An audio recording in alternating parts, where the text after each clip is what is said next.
Hello friend, स्वागत है आपका हमारे YouTube channel study smart IQ में। और मैं हूं सबा परवीन और आज हम फिर पढ़ने जा रहे हैं आरआरबी ग्रुप डी 2025 के लिए जीके जीएस की क्लास, जिसमें हम डिस्कस कर रहे हैं प्रीवियस ईयर क्वेश्चन। और ये हमारी क्लास 21 है। ओके, और आज इसमें हम पढ़ेंगे 26 अगस्त 2022 के शिफ्ट 3 के जीके जीएस के एमसीक्यू। और इससे पहले हम 20 क्लासेस कर चुके हैं। सो आई होप आपको ये वीडियो पसंद आती हो, और ऐसे ही वीडियो देखने के लिए हमारे चैनल को लाइक करें, शेयर करें, सब्सक्राइब करना ना भूलें। तो चलिए स्टार्ट करते हैं क्लास।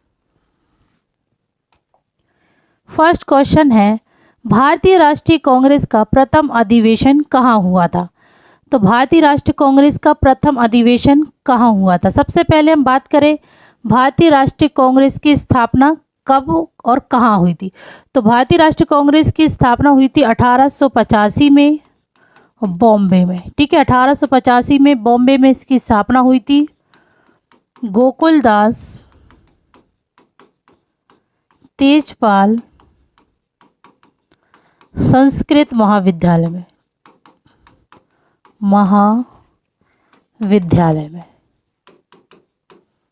ठीक है, और आईएनसी के महासचिव के रूप में कार्यभार किसने संभाला?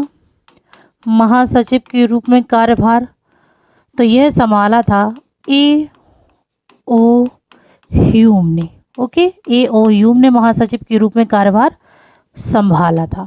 ओके, फिर अब हम बात करें कि आईएनसी का प्रथम अधिवेशन कहाँ हुआ था। तो आईएनसी का प्रथम अधिवेशन हुआ था बॉम्बे में। राइट आंसर है ऑप्शन डी, बॉम्बे में हुआ था 1885 में। और इसके अध्यक्ष कौन थे? प्रथम अधिवेशन के अध्यक्ष थे तो ये थे व्योमेश चंद्र बनर्जी। व्योमेश चंद्र बनर्जी यह प्रथम अधिवेशन के अध्यक्ष थे, जो कि 1885 में बॉम्बे में हुआ था।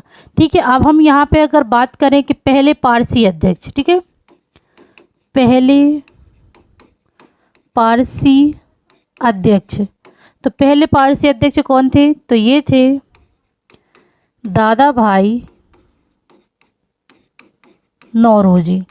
ठीक है, दादा भाई नौरोजी यह पहले पारसी अध्यक्ष थे और यह 1886 में कलकत्ता अधिवेशन में, ठीक है ना, कलकत्ता अधिवेशन में ये बने थे अध्यक्ष। फिर बात करें पहले मुस्लिम अध्यक्ष, ठीक है ना, पहले मुस्लिम अध्यक्ष कौन थे? तो ये थे बदरुद्दीन तैयब जी।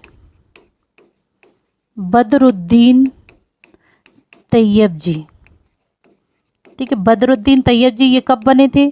तो ये बने थे 1887 में, ठीक है ना, 1887 में मद्रास अधिवेशन में। ओके, फिर है पहले विदेशी अध्यक्ष, यानी सॉरी पहले अंग्रेजी अध्यक्ष। ठीक है, पहले अंग्रेजी अध्यक्ष कौन थे? तो ये थे जॉर्ज यूल।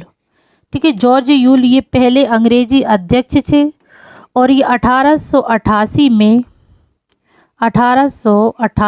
ठीक है ना, इलाहाबाद अधिवेशन में इन्होंने अध्यक्षता की थी। फिर बात करें पहली महिला अध्यक्ष, ठीक है, पहली महिला अध्यक्ष कौन थी? तो ये थी एनी बेसेंट। एनी बेसेंट ये पहली महिला अध्यक्ष थी और ये 1917 में कलकत्ता अधिवेशन में, ठीक है ना, कलकत्ता अधिवेशन में अध्यक्षता की। फिर बात करें पहली भारतीय महिला अध्यक्ष, ठीक है, पहली भारतीय महिला अध्यक्ष कौन थी? तो ये थी सरोजनी नायडू। ठीक है, सरोजनी नायडू यह पहली भारतीय महिला अध्यक्ष थी और ये कब बनी थी? तो ये 1925 में कानपुर अधिवेशन में इन्होंने अध्यक्षता की थी। ठीक है ना, 1925 में कानपुर अधिवेशन में। ओके, अगर महिला बस पूछा जाए पहली महिला तो एनी बेसेंट, और पहली भारतीय महिला पूछा जाए तो सरोजनी नायडू। ठीक है, फिर बात करें सबसे कम उम्र के, ठीक ना, सबसे कम उम्र के युवा अध्यक्ष कौन थे आईएनसी के? तो ये थे मौलाना अबुल कलाम आज़ाद। ठीक है, मौलाना अबुल कलाम आज़ाद यह सबसे कम उम्र के युवा अध्यक्ष थे। ठीक है, और ये कब बने थे? तो यह बने थे 1923 में दिल्ली स्पेशल सेशन में। ठीक है ना, दिल्ली स्पेशल सेशन में ये आईएनसी की अध्यक्षता की थी और सबसे लंबा कार्यकाल भी इनका ही रहा था। ठीक है ना, 6 साल तक का इनका कार्यकाल रहा था, 1940 से 1945 तक। ठीक है, फिर बात करें महात्मा गांधी की, तो महात्मा गांधी ये आईएनसी के अध्यक्ष कब बने? तो यह बने थे 1924 में बेलगांव अधिवेशन में। ठीक है ना, बेलगांव अधिवेशन में ये आईएनसी के अध्यक्ष बने थे 1924 में। तो ये है इसकी डिटेल, तो आप इसे अच्छे से नोट कीजिएगा। ठीक है, और फिर इसको रिवाइज कीजिए। ओके, चलिए नेक्स्ट है, भारत के योजना आयोग के पहले उपाध्यक्ष कौन थे? तो भारत के योजना आयोग के पहले उपाध्यक्ष कौन थे? तो इसके पहले उपाध्यक्ष थे गुलजारी लाल नंदा। ठीक है, भारत के योजना आयोग के पहले उपाध्यक्ष थे गुलजारी लाल नंदा और अध्यक्ष थे जवाहरलाल नेहरू। ठीक है, तो इसका राइट आंसर होगा ऑप्शन बी, गुलजारी लाल नंदा, यह भारत के योजना आयोग के पहले उपाध्यक्ष थे। फिर अब हम बात करें यहाँ पे वल्लभ भाई पटेल। तो वल्लभ भाई पटेल, इन्हें भारत का लौह पुरुष कहा जाता है। ठीक है ना, इन्हें भारत में लौह पुरुष कहा जाता है और इन्हें भारत का विस्मार्क भी कहा जाता है। ठीक है, भारत का विस्मार्क भी कहा जाता है वल्लभ भाई पटेल को। वल्लभ भाई पटेल यह भारत के पहले उप प्रधानमंत्री, ठीक है, भारत के पहले उप प्रधानमंत्री और पहले गृह मंत्री थे। ठीक है ना, भारत के पहले उप प्रधानमंत्री और पहले गृह मंत्री थे वल्लभ भाई पटेल। वल्लभ भाई पटेल इन्होंने बारदोली सत्याग्रह का नेतृत्व किया। ठीक है ना, बारदोली सत्याग्रह का नेतृत्व किया, जिसके बाद बारदोली सत्याग्रह की औरतों ने इन्हें सरदार की उपाधि दी। ठीक है ना, बारदोली सत्याग्रह की औरतों ने इन्हें सरदार की उपाधि दी थी। ठीक है, फिर वल्लभ भाई पटेल, तो इनकी एक प्रतिमा भी है। ठीक है ना, इनकी प्रतिमा ये कहाँ पर है? तो ये है गुजरात में। ठीक है ना, गुजरात में इनकी प्रतिमा है और इसका नाम क्या है? तो इसका नाम है स्टैचू ऑफ यूनिटी। ठीक है ना, स्टैचू ऑफ यूनिटी इनकी प्रतिमा का नाम है। ओके, फिर बात करें केसी न्योगी। तो केसी न्योगी यह भारत के वित्त आयोग के अध्यक्ष थे। ठीक है ना, भारत के वित्त आयोग के अध्यक्ष थे केसी न्योगी। फिर जवाहरलाल नेहरू, तो यह भारत के पहले प्रधानमंत्री थे। ठीक है, ये भारत के पहले प्रधानमंत्री थे और सबसे लंबा कार्यकाल भी इनका ही रहा और इन्हें चाचा नेहरू के नाम से भी जाना जाता है। ठीक है, चाचा नेहरू के नाम से भी इन्हें जाना जाता है। ओके, नेक्स्ट है, मध्य भारत में लगभग 724 किलोमीटर की कुल लंबाई वाली एक नदी का नाम क्या है, जो बैतूल मध्य प्रदेश से निकलती है और अरब सागर में मिलती है? तो मध्य प्रदेश में लगभग 724 किलोमीटर की कुल लंबाई वाली नदी का नाम क्या है? तो इसका नाम है तापी नदी। राइट आंसर है ऑप्शन ए, तापी नदी। इसे ताप्ती नदी भी कहा जाता है। ठीक है ना, तापी नदी को ताप्ती नदी भी कहा जाता है और यह बैतूल मध्य प्रदेश से निकलती है और अरब सागर में मिलती है। फिर अब हम बात करें कावेरी नदी, ये कहाँ से निकलती है? तो यह निकलती है ताल कावेरी ब्रह्मगिरी पहाड़ियों से। ठीक है ना, ताल कावेरी ब्रह्मगिरी पहाड़ियाँ, कोडागू जिला कर्नाटक से यह निकलती है। ठीक है ना, कावेरी नदी। फिर बात करें कृष्णा नदी, ये कहाँ से निकलती है? तो यह निकलती है महाबलेश्वर सतारा महाराष्ट्र से। ठीक है, महाबलेश्वर सतारा महाराष्ट्र से यह निकलती है कृष्णा नदी। फिर गोदावरी, ये गोदावरी नदी ये कहाँ से निकलती है? तो यह निकलती है त्र्यंबकेश्वर, त्र्यंबकेश्वर नासिक महाराष्ट्र से यह निकलती है। ठीक है, वो गोदावरी नदी। और गोदावरी को किन किन नामों से जाना जाता है? तो इसे जाना जाता है दक्षिण गंगा, बूढ़ी गंगा और वृद्ध गंगा के नाम से इसे जाना जाता है। ठीक है ना, गोदावरी नदी को दक्षिण गंगा, बूढ़ी गंगा, वृद्ध गंगा के नाम से भी जाना जाता है। ओके, चलिए नेक्स्ट है, निम्नलिखित में से कौन सा शहर प्रतिष्ठित कुंभ मेला के लिए प्रसिद्ध है?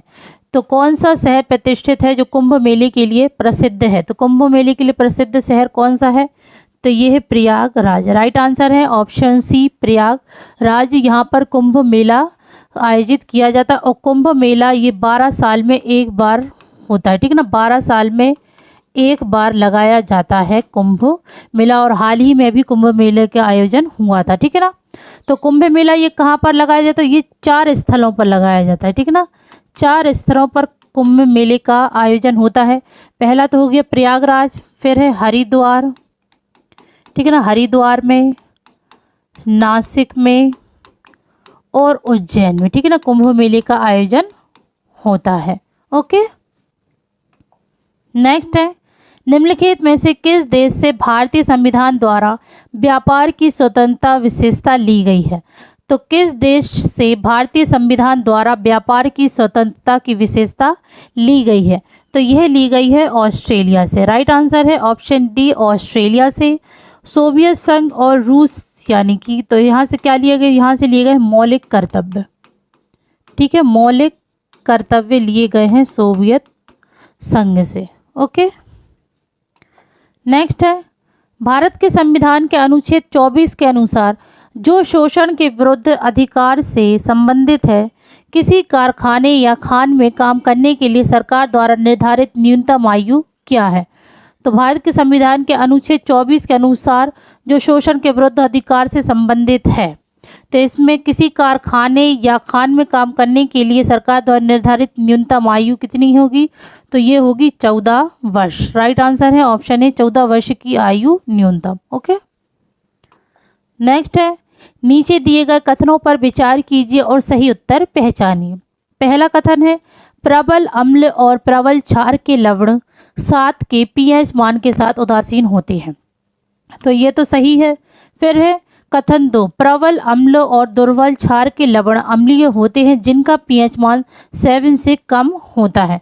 तो यह भी सही है। तो राइट आंसर होगा ऑप्शन बी, दोनों कथन सत्य है। ओके, नेक्स्ट है, बेकिंग सोडा के निर्माण के लिए किन यौगिकों की आवश्यकता होती है? तो बेकिंग सोडा के निर्माण के लिए किन यौगिकों की आवश्यकता होती है? तो इसमें आवश्यकता होती है सामान्य लवण, कार्बन डाइऑक्साइड और अमोनिया की। Right answer option D. Next है, नीचे दिए गए कथनों पर विचार कीजिए और सही उत्तर पहचानिए। पहला है, किसी आवर्त में बाएं से दाएं जाने पर परमाणु त्रिज्या बढ़ती है। फिर है दूसरा कथन है, एक आवर्त में बाएं से दाएं जाने पर परमाणु आवेश बढ़ता है। तो इसमें केवल दूसरा कथन ही सही है। ठीक है ना, कि एक आवर्त में बाएं से दाएं जाने पर परमाणु आवेश बढ़ता है। तो राइट आंसर होगा ऑप्शन बी, केवल कथन 2 सही है। ओके, नेक्स्ट है, निम्नलिखित में से कौन सा रोग यौन संचारित नहीं है? तो इनमें से कौन सा रोग यौन संचारित नहीं है? तो ये है तपेदिक। राइट आंसर ऑप्शन डी, तपेदिक। नेक्स्ट है, निम्नलिखित में से किस अभिक्रिया को द्विविस्थापन अभिक्रिया माना जाएगा? तो इनमें से किस अभिक्रिया को द्विविस्थापन अभिक्रिया माना जाएगा? तो इनमें से अभिक्रिया को द्विविस्थापन अभिक्रिया माना जाएगा HCl plus KOH arrow KCl plus H2O। यह द्विविस्थापन अभिक्रिया माना जाएगा। Okay, right answer option C. Next है, सिलिकॉन द्वारा निर्मित लंबी श्रृंखला वाले यौगिक डैश होते हैं। तो सिलिकॉन द्वारा निर्मित लंबी श्रृंखला वाले यौगिक होते हैं, तो ये होते हैं अति अभिक्रियाशील। राइट आंसर ऑप्शन बी, अति अभिक्रियाशील। नेक्स्ट है, निम्नलिखित में से 3 तत्वों का कौन सा समूह डोवे राइनर के त्रिक का निर्माण करता है? तो इन में से कौन से 3 तत्व हैं जो कि डोवे राइनर के त्रिक का निर्माण करता है? तो ये करते हैं क्लोरीन, ब्रोमीन और आयोडीन। राइट आंसर है ऑप्शन डी, क्लोरीन, ब्रोमीन और आयोडीन। यह समूह डोवे राइनर के त्रिक का निर्माण करता है। ओके, नेक्स्ट है, निम्नलिखित में से किस संस्था ने 1992 में पायलट आधार पर भारत में माइक्रो फाइनेंस आंदोलन शुरू किया? तो किस संस्था ने 1992 में पायलट आधार पर भारत में माइक्रो फाइनेंस आंदोलन शुरू किया? तो ये किया था नाबार्ड ने। Right answer option B, NABARD. Next है, 14 फरवरी 2022 को इसरो ने निम्नलिखित में से कौन सा उपग्रह लॉन्च किया? तो 14 फरवरी 2022 को इसरो ने कौन सा उपग्रह लॉन्च किया? तो ये किया था EOS-04। राइट आंसर है ऑप्शन ए। नेक्स्ट है, वनों के संरक्षण में हितधारक बहुत महत्वपूर्ण भूमिका निभाते हैं। निम्नलिखित में से कौन वन में हितधारक नहीं? पहला है वन्य जीव और तो ये तो हित। फिर है वे लोग जो जंगल आसपास रहते हैं तो पर निर्भर है, भी हितधारक है। सरकार का वन विभाग हितधारक है। शहरी क्षेत्रों तो यह वनों में नहीं है। तो राइट, मनुष्य में छोटी आंत की कुछ विशेषताएं नीचे। पहला है वे बहुत पतली भित्तियों की तरह होते हैं। फिर सतह क्षेत्र प्रदान करते हैं, उनमें भोजन तो होने छिद्र हो। फिर उनकी रक्त कोशिकाओं द्वारा प्रचुर की जाती।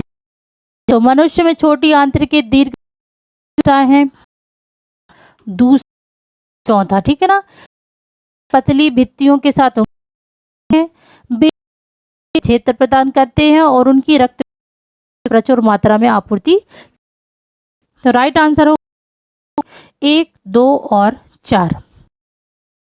नेक्स्ट है, उस क्षेत्र को नियंत्रित करती है जो ग्रामीण से शहरी में तो कौन सी संस्था उस क्षेत्र जो ग्रामीण से शहरी में तो यह है नगर परिषद संस्था। Option D. नेक्स्ट है, खेलों में डोपिंग विधियों को विनियमित संसद में राष्ट्रीय डोपिंग रोधी विधेयक 2021 किसने प्रस्तुत? तो खेलों में डोपिंग रोधी को विनियमित करने के लिए 14 विधेयक, राष्ट्रीय डोपिंग रोधी विधेयक 2021, यह अनुराग ठाकुर ने, ठीक है ना, अनुराग ठाकुर ने प्रस्तुत किया था। राइट आंसर ऑप्शन सी, अनुराग ठाकुर। नेक्स्ट, किसी पदार्थ की से निम्न सांद्रता स्वतः स्फूर्ति गति होती है तो इस क्या कहा जाता है? किसी पदार्थ की उच्च सांद्रता से निम्न सांद्रता की ओर स्वतः स्फूर्ति है तो उस प्रक्रिया को विसरण कहा जाता है। राइट आंसर है ऑप्शन बी, विसरण। नेक्स्ट है, ने बगीचे के मटर के पौधे के अनेक विपार्श्वीय लक्षणों के साथ प्रयोग किया, उनमें से कुछ निम्न थे। पहला, गोल और झुर्रीदार बीज। फिर है लंबे और छोटे पौधे। फिर सफ़ेद और बैंगनी फूल। उपरोक्त में से कौन से मटर के पौधे में अप्रवाही विशेषण है? तो ये है झुर्रीदार, छोटा और सफ़ेद। राइट आंसर है ऑप्शन झुर्रीदार, छोटा और सफ़ेद। मनुष्यों में सांस लेने में नीचे एक को छोड़कर सभी कौन सा सही नहीं? तो यहाँ पर मनुष्य में सांस लेने के समय नीचे दिए गए कथन में बताना है कि इनमें से को छोड़कर सभी कथन सत्य हैं। तो पहला है या अंदर की ओर बढ़ती डायफ्राम ऊपर उठता है, तो ये सही नहीं है। आंसर है ऑप्शन ए, पसलियां बढ़ती हैं और डायफ्राम ऊपर उठता है, तो यह कथन सही नहीं। पसलियां ऊपर उठ जाती हैं और डायफ्राम ठीक है ना, सॉफ्ट लिखना था, सॉफ्ट हो जाता, तो ये सही है। फिर है छाती की गुहा है, तो ये भी सही। फिर है हवा फेफड़ों में खींची जाती है, तो ये भी। ओके, नेक्स्ट है, जिन पुस्तकों में ईसा मसीह के जीवन के डैश के रूप में जाना जाता है। तो जिन पुस्तकों में ईसा मसीह की लेख हैं तो उन्हें जाना जाता है सुसमाचार के रूप में। Right answer option. नेक्स्ट है, मानव शरीर में वायवीय होता है। तो पायरुवेट का वायवीय विघटन माइटोकॉन्ड्रिया, ऑप्शन बी। नेक्स्ट है, बंधन का अभ्यास करने के लिए पहला कथन है विभिन्न श्रेणियों में पृथक्करण के संबंध में गलत विकल्प।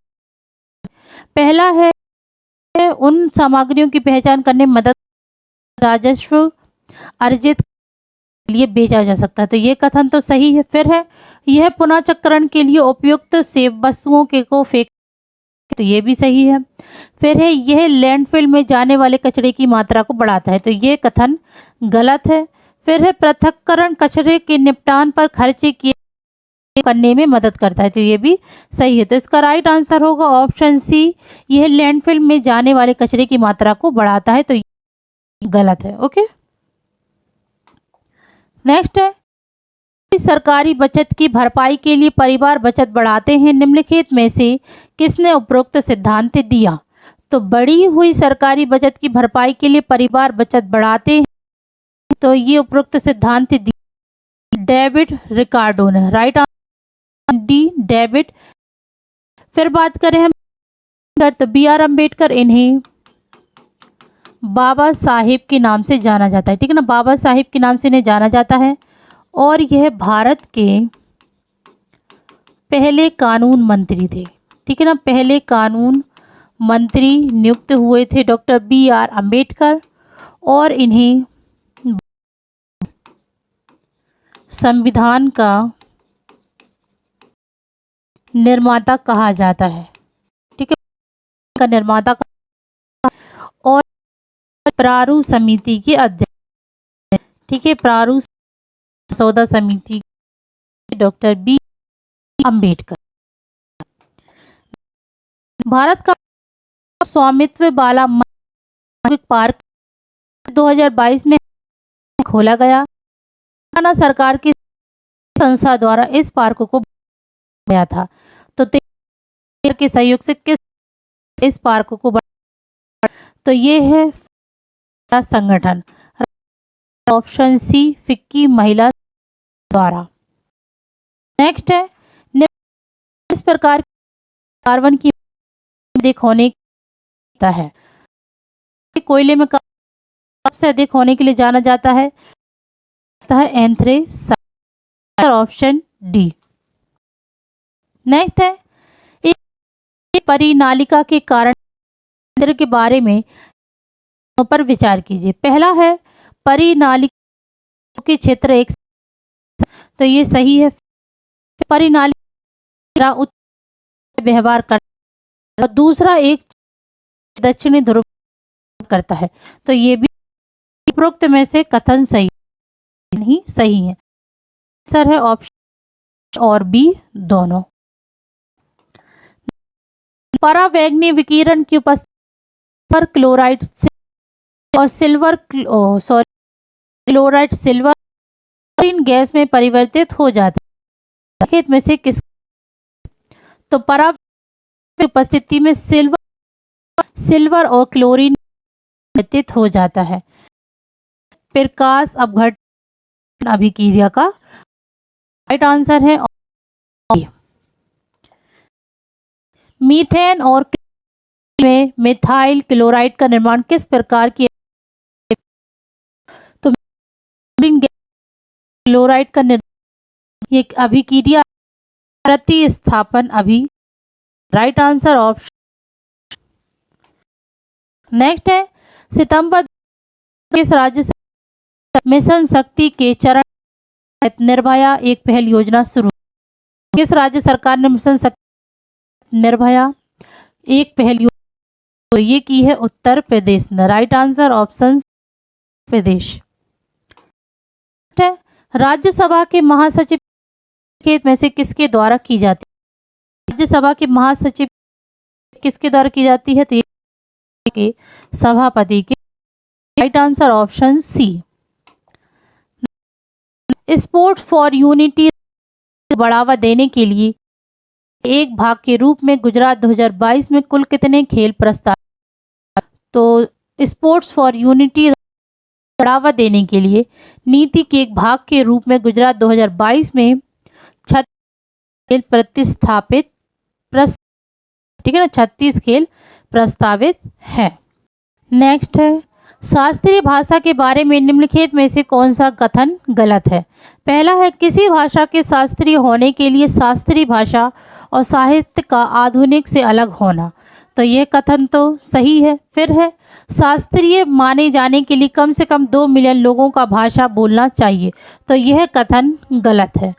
फिर है, शास्त्रीय माने जाने के लिए 1500-2000 वर्षों की अवधि में किसी भाषा के प्रारंभिक ग्रंथों की उच्च प्राचीनता, तो ये भी सही है।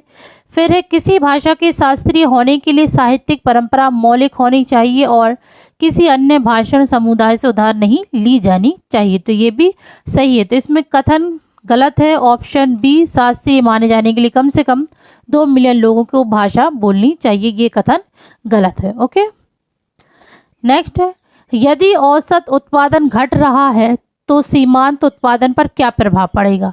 तो यदि औसत उत्पादन घट रहा है तो सीमांत उत्पादन पर, तो राइट आंसर होगा यह औसत उत्पादन से कम होगा। Right answer option C. यदि औसत उत्पादन घट रहा है तो सीमांत उत्पादन पर औसत उत्पादन से कम होगा। Right answer option C. तो ये थी आज की हमारी क्लास आरआरबी ग्रुप डी 2025 की जीके जीएस की क्लास। आई होप आपको ये वीडियो पसंद आई हो, और ऐसी ही वीडियो देखने के लिए हमारे चैनल को लाइक करें, शेयर करें, सब्सक्राइब करें। Thank you.